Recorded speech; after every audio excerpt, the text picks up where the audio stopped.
Neha ka kryer në vendlindjen e saj një fakultet për fizioterapi të nivelit bachelor dhe ka punuar në këtë profesion për 5 vjet.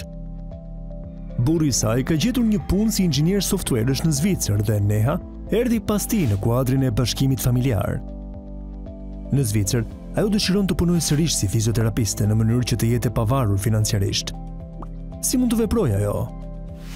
Neha shkon në qendrën e informacionit dhe këshillimit për profesionin PIZ dhe mëson atje se diplomat e huaja nuk janë të njohura automatikisht në Zvicër. Ka një dallim midis profesioneve të përcaktuar me rregullore dhe të papërcaktuar me rregullore. Në rast të profesioneve të papërcaktuar me rregullore, si për shembull kuzhinier ose kuzhiniere, mund të punosh pa problem në Zvicër.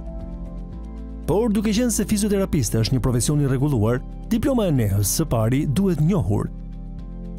Informacione për njohjen e profesioneve mund të gjenden në internet. Për një njohje të tillë janë përgjegjësi organe të ndryshme në varësi të situatës.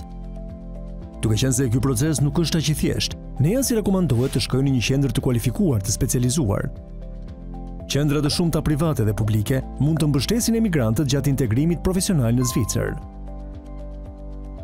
Tek një qendër e tillë e kualifikuar, Neha mëson se njohuritë e saj gjuhësore ende nuk mjaftojnë.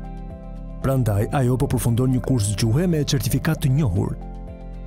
Më pas, qendra e kualifikuar do ta ndihmojë atë gjatë procesit të njohjes së diplomës së saj. Ky proces mund të zgjasë një farë kohe.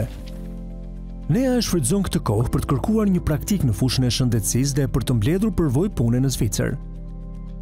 Më në fund erdhi koha dhe diploma e Nehës është njohur. Tani ajo mund të punojë si fizioterapiste ose si e vetë punësuar ose si e punësuar.